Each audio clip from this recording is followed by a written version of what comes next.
जय गणेशाय नमः दोस्तों, स्वागत है मेरे चैनल पर। गणेश चतुर्थी का त्योहार आ चुका है, जिसे गणेश उत्सव के नाम से भी जाना जाता है। सबसे पहले हम ये जान लेते हैं कि गणेश जी का यह उत्सव क्यों मनाया जाता है। देखिए, गणेश चतुर्थी के दिन भगवान श्री गणेश जी का जन्म हुआ था। इस दिन से लेकर अनंत चतुर्दशी तक यह उत्सव मनाया जाता है।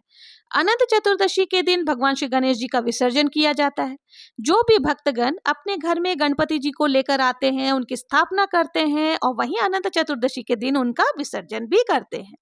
10 दिन तक चलने वाले इस उत्सव में गणपति जी को बहुत ही खास पूजा की जाती है।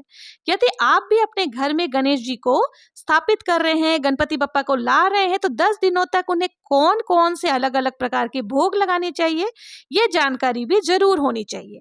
अगर आप पूजा पूरे विधि विधान से कर रहे हैं, लेकिन गणेश जी का पसंदीदा भोग नहीं लगाते हैं, तो आपको पूजा का पूर्ण फल प्राप्त नहीं होता।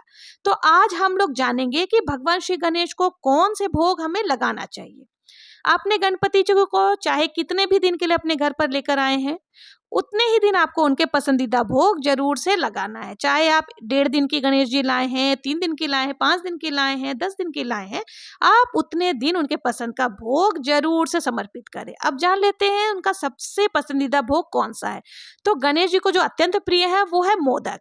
देखिए, मोदक कई प्रकार के बनते हैं और गणेश जी को ये अत्यंत प्रिय है। पारंपरिक मोदक आप घर पर भी तैयार कर सकते हैं। उसके लिए आपको ज्यादा कुछ नहीं, गुड़ और नारियल को मिलाकर आप आसानी से घर पर ही मोदक बना सकते हैं। हालांकि बाजार में कई प्रकार के मोदक आपको मिल जाएंगे, लेकिन नारियल और गुड़ का मोदक भगवान गणेश जी का सबसे प्रिय है।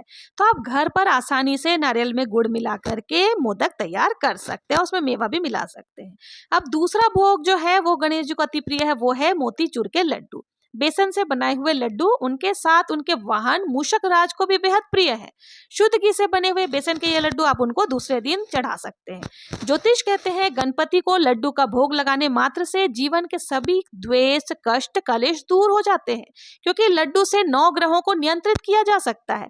ज्योतिष शास्त्र के अनुसार लड्डू का संबंध बुध ग्रह से होता है और लड्डू और उसके दाने का गोल आकार उसे बुध से जोड़ता है। तो इसलिए आप अपने घर से कलह कलेश को दूर करने के लिए लड्डू का भोग जरूर से समर्पित करें। अब तीसरे दिन गणपति जी को जो समर्पित करना है वो है नारियल वाले चावल। या तो आप चाहें तो नारियल की गिट के ऊपर गुड़ रख करके समर्पित कर सकते हैं। जिस दिन गणेश जी की स्थापना होती है उसी दिन ये गिट के ऊपर गुड़ रखते हैं और जिस दिन विसर्जन करेंगे उस दिन हमें ये गुड़ और गिट हटाना होता है। इसके साथ ही मीठे पान गणेश जी को अत्यंत प्रिय है। अगर मीठे पान आपको मिल जाए तो अच्छा है, नहीं तो आप पान के पत्ते पर बताशा, सुपारी, लौंग, इलायची रखकर उनको समर्पित कर सकते हैं। और गणेश जी को नारियल वाले चावल अत्यंत प्रिय होते हैं, तो आप नारियल का दूध निकालकर उसमें चावल का भोग तैयार कर सकते हैं। बहुत ही सरल होता है और आप चाहें तो इसमें थोड़ा सा गुड़ या चीनी भी मिला सकते हैं। अब देखिए, चौथे दिन जो है वो पूरन पोली का भोग लगेगा, जो कि चने दाल में गुड़ मिलाकर बनाई जाती है। निश्चित रूप से इस भोग को लगाने से गणेश जी की कृपा प्राप्त होती है। 5वें दिन आप श्रीखंड का भोग लगा सकते हैं। गणेश जी की पूजा में श्रीखंड बहुत ही प्रिय भोग माना गया है। दही में चीनी और केसर, कई तरह के मेवे को मिलाकर के बनाया जाता है। आप चाहे तो अगर दही का श्रीखंड नहीं बना सकते तो पंचामृत को भी आप चढ़ा सकते हैं। 6ठे दिन का भोग है केला। गणेश जी को केला फलों में सबसे ज्यादा प्रिय है, तो आप गणेश जी को 6ठे दिन केले का भोग जरूर से समर्पित करें। 7वें दिन का भोग है रवा पोंगल, या रवा यानी कि सूजी और मूंग के मिला करके ये बनाया जाता है। तो सूजी को देसी घी में सेककर मेवा मिलाकर बनाया जाता है। एक तरह से ये मूंग दाल का हलवा ही होता है। 8वें दिन का भोग है पायसम। यह भोग विशेषकर दक्षिण भारत में बनाया जाता है। ये भी खीर के समान ही एक भोग है, जिसमें चावल में सेवई और दूध और फिर चीनी या गुड़ मिला करके बनाई जाती है। उसमें इलायची को पीस करके और बहुत सारा पंचमेवा डाल करके इसको बनाते हैं। तो आप चाहे तो पायसम का भोग भी लगा सकते हैं। 9वें दिन जो है गणेश जी को अत्यंत प्रिय है शुद्ध घी और गुड़ का भोग। गणपति जी को देसी घी में पका हुआ गुड़ का भोग बहुत भाता है। आप चाहे तो इसमें थोड़े से छुआड़े, नारियल या बादाम आदि भी मिला सकते हैं, लेकिन आप गणेश जी को 9वें दिन शुद्ध घी में गुड़ को मिलाकर जरूर से भोग लगाएं। अब देखिए 10वें दिन जो है वो 56 भोग लगता है। इस दिन गणेश जी के पसंद के सारे भोग को मिलाकर उसके साथ कई प्रकार के भोग आप मिला सकते हैं, लेकिन जो भी आप भोग अलग से मिलाएंगे वो सात्विक भोजन के साथ ही गणपति जी को परोसना है। तो इस दिन आप गणेश जी के खास भोग मिलाकर के 56 भोग लगा सकते हैं। तो ये थे 10 दिन के 10 भोग जो आपको गणेश उत्सव के दौरान चढ़ाने हैं। पूरे 10 दिन प्रेम पूर्वक अपने हाथों से समर्पित करें। ऐसा करने से गणेश जी आपके पूरे परिवार पर अपनी विशेष कृपा बनाए रख। अब जान लेते हैं कि गणेश जी को 21 लड्डू या 21 मोदक क्यों चढ़ाया जाता है। उसमें से 10 लड्डू या 10 मोदक ब्राह्मण को दान कर दिया जाता है और 11 मोदक या 11 लड्डू घर पर रख लिए जाते हैं और वो परिवार जन मिलकर खाते हैं। तो इसके पीछे क्या रहस्य है, आइए जानते हैं।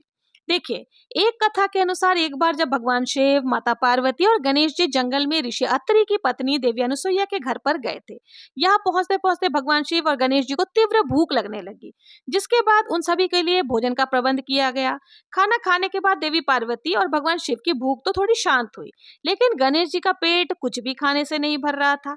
बप्पा का भूख जो है वो शांत करने के लिए देवी अनुसुईया ने सोचा कि सभी प्रकार के व्यंजन तो खिलाए, लेकिन उनकी भूख शांत नहीं हुई। तो क्या किया जाए, ऐसा सोचकर देवी अनुसुईया ने उन्हें कुछ मीठा देने का सोचा। इसके बाद उन्होंने गणेश जी को मिठाई का एक टुकड़ा दिया। उसे खाते ही गणपति बप्पा को डकार आ गई और उनकी भूख शांत हो गई। गणेश जी की भूख शांत होते ही शिव जी ने 21 बार डकार ली और उनकी भूख भी शांत हो गई। जिसके बाद माता पार्वती के पूछने पर देवी अनुसुईया ने बताया कि वो मिठाई मोदक थी, जिसके बाद से ही गणेश पूजन में मोदक और लड्डू चढ़ाने की परंपरा शुरू हुई। मोदक और 21 लड्डू। अब जान लेते हैं कि मोदक ही क्यों गणेश जी को इतना ज्यादा पसंद है। मान्यता है कि मोदक जो है नाम से ही इसमें खुशी झलकती है। देखिए, मोद शब्दों पर अगर गौर करें तो मोद का अर्थ होता है खुशी। गणेश जी हमेशा खुश रहते हैं और अपने भक्तों के कष्टों को दूर करते हैं, इसलिए गणेश जी को विघ्नहर्ता भी कहा जाता है। भक्त की भगवान गणेश जी को प्रसन्न करने के लिए भी मोदक, जिसका अर्थ खुशी होता है, उसका भोग लगाते हैं।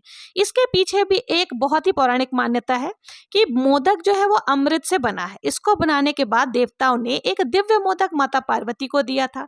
गणेश जी को जब इस अमृत से बने हुए मोदक के बारे में पता चला तो उनके मन में इसे खाने की इच्छा हुई।